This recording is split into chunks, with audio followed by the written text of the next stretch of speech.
But, I don't apologize to the guy at the bank. I owe taxes, right?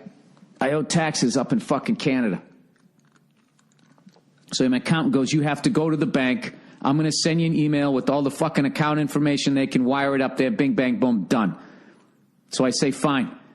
So I go up, I download the thing. I bring my laptop. I fucking get this David Blaine looking dude at the bank to help me out, right? So we walk into his cubicle area.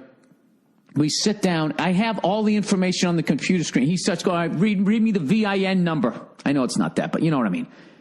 And I'm like, what number? He's like, that number there. Read that to me. So I read it to him. He goes, all right, read me the next number. I go, which number? He goes, read me that number. And then I just finally look at him. I go, what do I work here?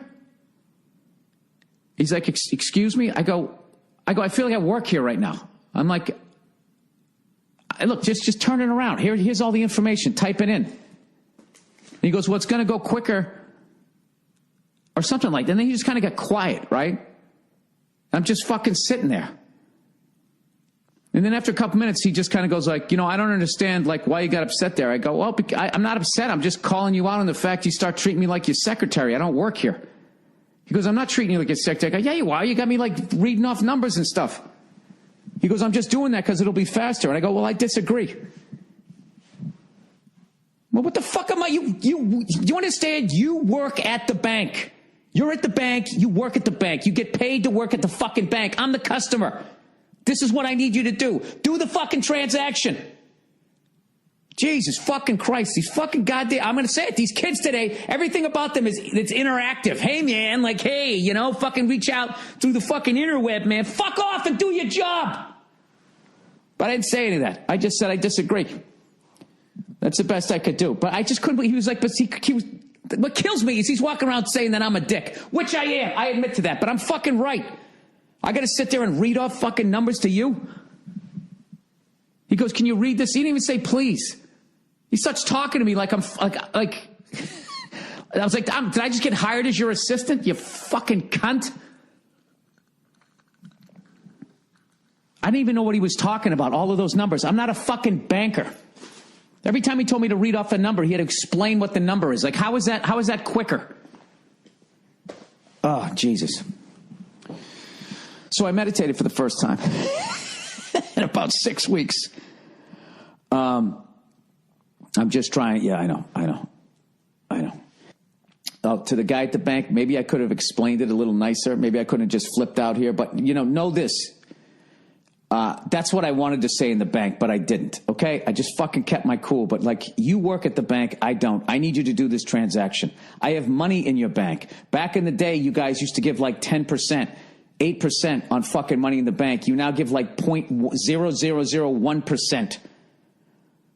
Okay? So now you don't give me any money on it. You've loaned 10 times out on what I fucking have there. You guys invent money. You're literally counterfeiters. And now I have to go in there. You guys nuke the fucking economy every 8 fucking years, building housing bubbles or whatever, and you don't go to jail for it, and you leave Americans upside down in their houses, and you don't give a fuck. And then on top of that, I got to go in and read the fucking numbers off to you?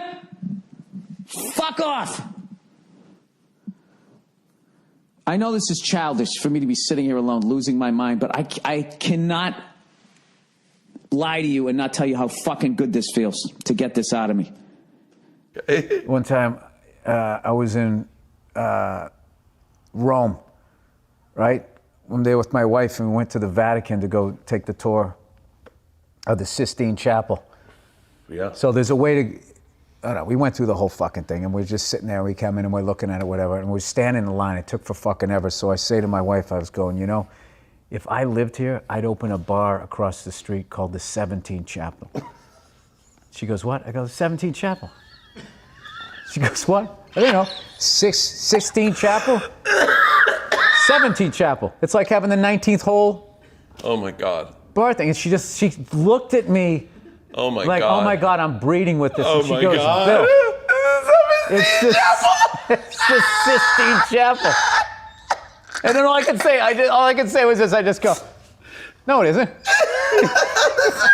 and then it was funny. Then I walked in and I looked up and I didn't even like it. It's not even that big. It's like the size of the side of this fucking thing. He milked it. It should have taken way less time. I'm telling you, they were paying him by the fucking hour. And I'm in a bar called the 70s. No, I have a lot of those. I have a lot. Oh, Jesus, don't die on us, man. Although I can imagine the room before it, you're like 15 and 16. I thought it was a 16 chapel. I remember, because I was joking with them, I remember a long time ago, the Grill 93, this old Dick Doherty room. I remember that joint. So two guys were about ready to go at it in the club, and the bouncer gets them outside. Okay, and this guy's trying to say his point of view, and he put his hand on his shoulder. He goes, no, all I was trying to do, he barely went like that on his shirt. And he goes, okay, first of all, don't touch me. That's what the bouncer said. And just immediately it was here, and then it went to here, and then those two guys started yelling at each other, and then within, I don't know what the fuck, he just twisted the guy up and took him out. And I forget who the fuck I was with. We were fucking dying laughing. It just became a catchphrase between us. When he would come up, hey, Bill, you working this weekend? Okay, first of all, don't touch me. You immediately just escalate it, where it just becomes a what the fuck. And then, first of all, don't touch me. From 90% of guys is immediately going to put you in your ego, where it's like, oh fuck, now he's on top of me and I'm the bitch. I gotta at least get a little get at his eyebrow level. I have to come back with something else. It was inevitable. The second he said that, first of all, don't touch me, I did like the 3 slide steps down, because I learned that young watching fights.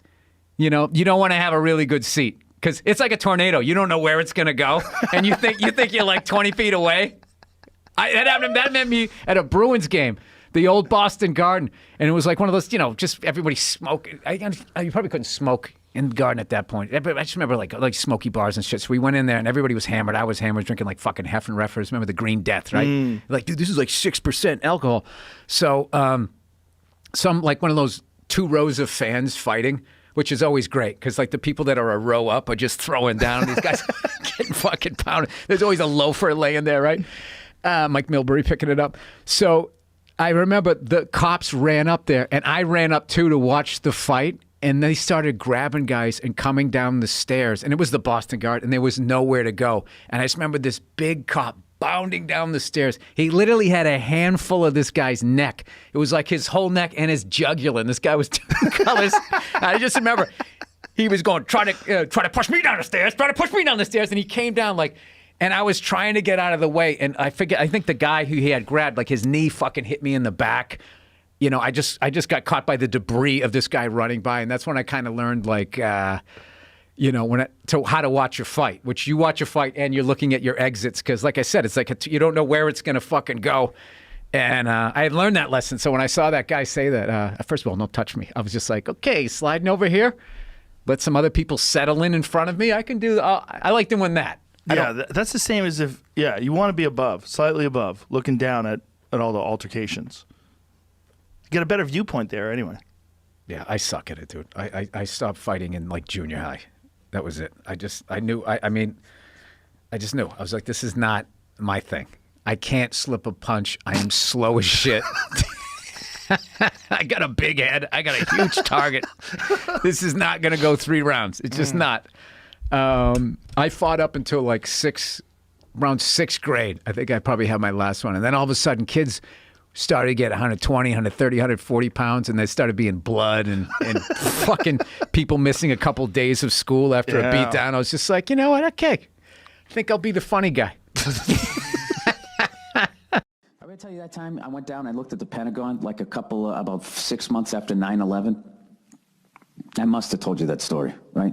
So when I went down to D.C., I mean, I knew, by then you knew that this was a changing moment in history, and it was just like, I wanted to see, like, go over to the Pentagon and see how bad the damage was. So I didn't realize, I was such an idiot, I didn't realize that the Pentagon is like the Pentagon. I thought the Pentagon was also kind of like the Lincoln Memorial, like you could just kind of go to it as a tourist, which you can, but there's like a subway stop and you just get off at the Pentagon, and I'm walking around, there's all these people in like plain clothes, and then you'd see people in like Air Force outfits or Marine outfits. And so I was thinking, all right, they work here, but everybody else in plain clothes is like me. I didn't realize that they all kind of fucking work there, and it's like an office. It's a giant fucking office building in the shape of a Pentagon. So I start looking around, it's basically a circle with points on it, right? That's what a Pentagon is. How many sides to a pentagon, Bill? Oh, I don't know. It's more than 5. It's a triangle, then there's a hexagon, then there's a proplexagon. I don't know what the fuck it is. And you know what? I knew it when I had to know it for the test, and that's never come up in my life. You know what I mean? You got a quartet, you got a quintet, that's jazz. I'm out of math, I'm into jazz. But isn't music just numbers put together beautifully? Sorry. So I'm standing there in this pointy fucking circle going, do I go to the right? Do I go to the left? I kind of go left, then I go right, then I start walking back left. Then I'm just fucking start walking around this thing. I'm trying to peek around the corner. I'm like, maybe I should have gone the other way. And I'm basically not realizing it. I'm looking shifty as hell. And of course, there's like 50 fucking cameras on me. Like, what the fuck is this dude doing, right? And I'm walking, I'm looking around, and all of a sudden, this fucking... Was it a Jeep or a golf cart? I don't know what. Just pulls up next to me, and this fucking guy gets out.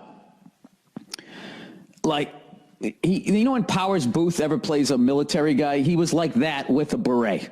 Like, that's how much he was decorated, it seemed. No, he didn't have all that shit, but he had some shit on his fucking shirt, all right?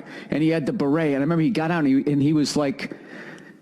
doing that thing, you know when someone's about ready to snap your neck and they're smiling at the same time? Like, that was the look on his face. Like he was showing me his teeth, smiling, but everything else just basically said is, I'm going to pull your fucking throat out like MacGruber.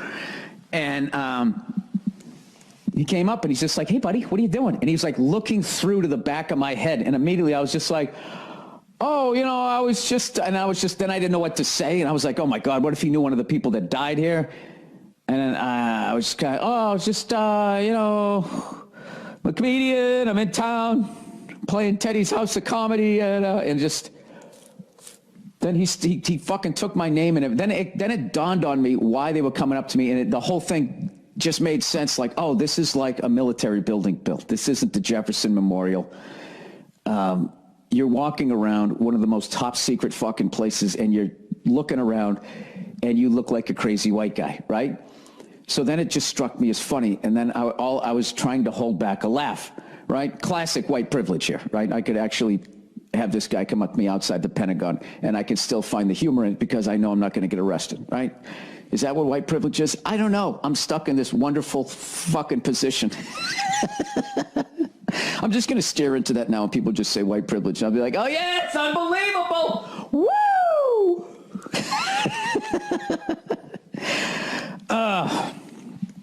Anyways, what was I saying? Okay, so the fucking guy, he's taking down my name, and then I kind of have like this shit-eating grin on my face because, at that point they all kind of, because it was the guy who drove the Jeep, who was like fucking Tom Cruise in Taps. He just couldn't let it go, right?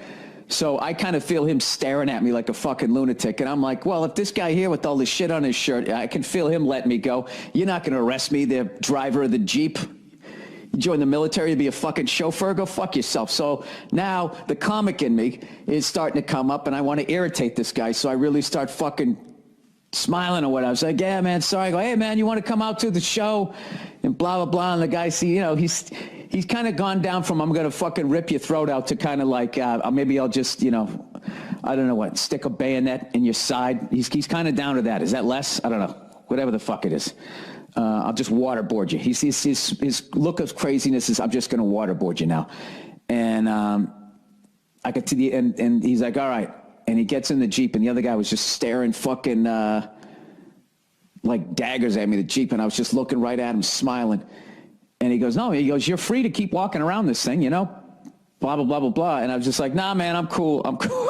Like, I don't need anybody else driving up to me with a fucking Jeep. So they go to drive away. And as they were driving away, I remember the guy in the Jeep, the guy driving, like, yelled. I think he was trying to make me jump. Like, he drove away and just heard this, like that. And I didn't jump. And I just without, like, looking back, I just put my hand up and waved at him.